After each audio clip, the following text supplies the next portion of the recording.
because assigned matter application will not be taken up. আপনারা অনেকেই আমাকে হোয়াটসঅ্যাপ করেছিলেন এবং অনেকে আমাকে ফোন করে বলেছিলেন বর্তমান ফুড এসআই কেসের আপডেট কি রয়েছে। তাই সংক্রান্ত কোনো রকম আপডেট পাওয়া যায়নি কিছুদিন আগে, তো একটা গুরুত্বপূর্ণ আপডেট আজকে পাওয়া যাচ্ছে। তো আজকে এই ভিডিওতে বিস্তারিত সম্পূর্ণ তথ্য আলোচনা করা হবে ফুড এসআই বর্তমান আপডেট কি রয়েছে। তো সমস্ত তথ্য আপনারা এই বিষয়ে পাবেন। অবশ্যই বন্ধু ভিডিও সম্পূর্ণ দেখুন, শেষ পর্যন্ত দেখুন। চ্যানেল নতুন দর্শক অবশ্যই চ্যানেলটিকে সাবস্ক্রাইব করে সঙ্গে অর্ডার রাখবেন। প্রতিনিয়ত যে কোনো সরকারি বেসরকারি সবার আগে চাকরির খবর আপডেট পাওয়ার জন্য। আপনারা অনেক শিখতে পারছেন কেস ডিটেলস। তো কেস ডিটেলস সম্পূর্ণ এখানে রয়েছে, কেস টাইপ রয়েছে, ফ্রেম নাম্বার রয়েছে, রেজিস্ট্রেশন নাম্বার রয়েছে, সিরিয়াল নাম্বার রয়েছে, এখানে সম্পূর্ণ ডিটেলস রয়েছে, কেস স্ট্যাটাস। তো আপনারা অনেক শিখতে পারছেন এখানে ফার্স্ট হ্যান্ডেড, লাস্ট হ্যান্ডেড রয়েছে, এখানে নেক্সট হ্যান্ডেড। তো কেসটি সব থেকে খারাপ পয়েন্ট একটাই যে এসআন মিটার থেকে কেসটিকে রাখা হয়েছে, ঠিক আছে। মান্থলি কম্বাইন্ড লিস্টে ছিল 1/9/25 তারিখে। তো একটা গুরুত্বপূর্ণ আপডেট উঠে আসছে। অবশ্যই বন্ধু ভিডিও সম্পূর্ণ দেখুন, শেষ পর্যন্ত দেখুন। চ্যানেল নতুন দর্শক অবশ্যই চ্যানেলটিকে সাবস্ক্রাইব করে দেবেন।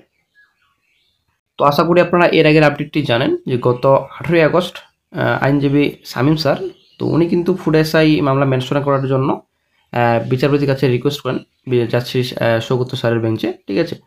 তো মামলা সংক্রান্ত সম্পূর্ণ তথ্য কিন্তু পেশ করেন এবং বিচারপতি সৌগত স্যারের কাছে কিন্তু রিকোয়েস্ট করেন যেন এই বিষয়ের জন্য দেখা হয় এবং মামলা সংক্রান্ত অ্যাপ্লিকেশন আকারে জমা দিয়েছিলেন আর্জেন্টলি মামলাটি শোনা হয়। তো গত 1 তারিখে মামলাটি যখন মেনশন লিস্টে উঠেছিল, মামলাটি গত 1 তারিখে 1/9/25। তো অবশ্যই ভিডিওটি শেয়ার করা হবে ভিডিওটির শেষে, তো অবশ্যই আপনারা দেখে নেবেন।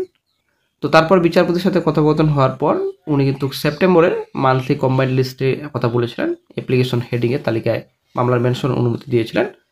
তো এই যে মামলাটি বর্তমানে এখন মান্থলি লিস্টে আশা করে জানেন 1/9/25 তারিখে বর্তমানে এখন রয়েছে। তো 1/9/25 তারিখে কিন্তু গুরুত্বপূর্ণ আপডেটটি পাওয়া গেছে, ঠিক আছে।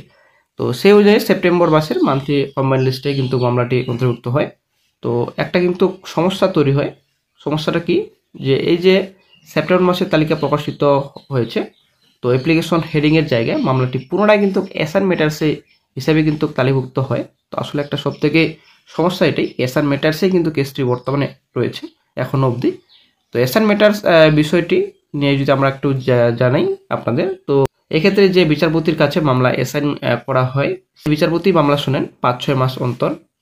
হাইকোর্টের নিয়মমাফিক রোস্টার পরিবর্তন হলেও অ্যাসাইন ম্যাটার্সের ক্ষেত্রে বিচারপতির বেঞ্চ পরিবর্তন হয় না।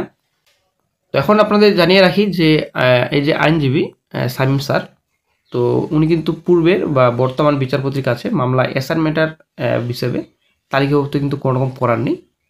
বাকি যারা ফুড এসআই নিয়ে মামলা করেছিলেন এর আগে, তো তারাই কিন্তু নতুন করে এই যে ফুড এসআই মামলা, ওই মামলাটির সাথে কিন্তু ট্যাগ করা হয়েছে। আপনারা আশা করি জানেন, এর আগেও কিন্তু আপনার সঙ্গে আপডেটটি শেয়ার করেছি যে মামলাটি কিন্তু এই 3টা মামলা রয়েছে, মামলাটি কিন্তু ট্যাগ করা হয়েছে, ঠিক আছে। তো তারপরে কিন্তু ওই মামলাটির সঙ্গে কিন্তু ট্যাগ করার পরে মামলাটি কিন্তু অ্যাসাইন করা হয়েছে। তো মামলা অন্তর্ভুক্তি যেটা বিষয় রয়েছে, তো আইনজীবী পুনরায় কিন্তু 1 সেপ্টেম্বরে বিচারপতির দৃষ্টি আকর্ষণ করা হয়েছিল। এই যে 1 সেপ্টেম্বর মান্থলি কম্বাইন্ড লিস্ট প্রকাশিত হয়েছিল, সেদিনে কিন্তু কোর্টে ওঠে। তো তারপরে কিন্তু উনি জানান উনি তো মামলা অ্যাপ্লিকেশন হেডিংয়ের মেনশনের জন্য বলে দিয়েছেন। পরবর্তী কিন্তু জানান যেহেতু মামলা এসআর ম্যাটার, তাই অ্যাপ্লিকেশন করা হলেও মামলা আপাতত এসআর ম্যাটারেই থাকবে। পুজোর ছুটির পর উনি এসআর ম্যাটার শুনবেন, তার আগে হবে না। পুজোর আগে শুনানির জন্য উকিলবাবু আবেদন করলেও বিচারপতি জানান যেহেতু এসআর ম্যাটার্স, তাই অন্যান্য মামলার আগে বর্তমান শোনা সম্ভব নয়। তো বিচারপতি স্যার বলেন যে আইনজীবী শামীম স্যার যে ফুড এসআইয়ের জন্য জরুরি শুনানি আগস্ট মাসেই করেছিলেন যে জরুরি জন্য শুনানি হয়, তো সেই বিষয়ে কিন্তু অ্যাপ্লিকেশনও দিয়েছিলেন। তো বর্তমানে জাস্টিস স্যার জানিয়েছেন যে পুজোর ছুটির পর নভেম্বরের প্রথম সপ্তাহে হাইকোর্ট খুললে তো আরেকবার রিমাইন্ড করে দিবেন, সেই বিষয়ে অবশ্যই শুনানি তারিখ দেওয়া হবে। তো আশা করি বন্ধুরা আপনারা বুঝতে পারলেন, এটাই হলো বর্তমান আপডেট। তো আইনজীবী স্যার তো প্রত্যেক দিন আদালতে জাস্টিস সৌগত স্যারের বেঞ্চে গিয়ে মামলা মেনশনের জন্য আবেদন করছেন, তো অ্যাপ্লিকেশন দিচ্ছেন, কিন্তু বিচারপতি কিন্তু পরিষ্কার বলে দিচ্ছেন যে পুজোর ছুটির আগে কোনো রকম শোনা সম্ভব নয়। তো উনি হয়তো সময় পাচ্ছেন না, অথবা এসআর ম্যাটার্সে কেসটি রয়েছে যেহেতু, তাই উনি বর্তমানে শুনতে চাইছেন না, ঠিক আছে। তবে কেসটি যদি এসআর ম্যাটার্সে না থাকতো তাহলে কিন্তু কেসটি কিন্তু দ্রুত শুনানি হতো। এর আগে যেমন দ্রুত শুনানি হতো, তো সেম একই কিন্তু খুব দ্রুত শুনানি হতো এসআর ম্যাটার্সে যদি কেসটি না রাখা হতো।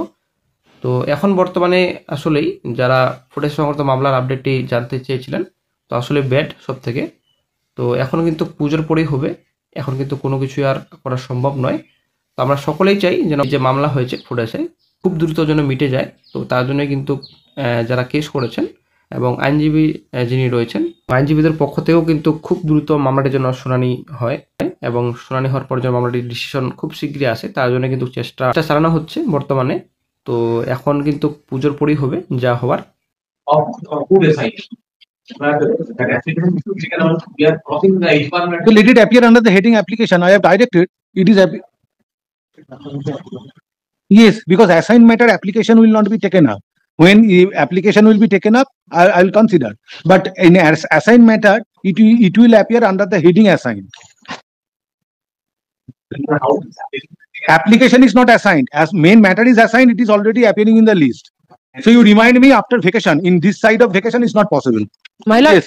may I No, may I allow to mention one matter? because it's assigned matter.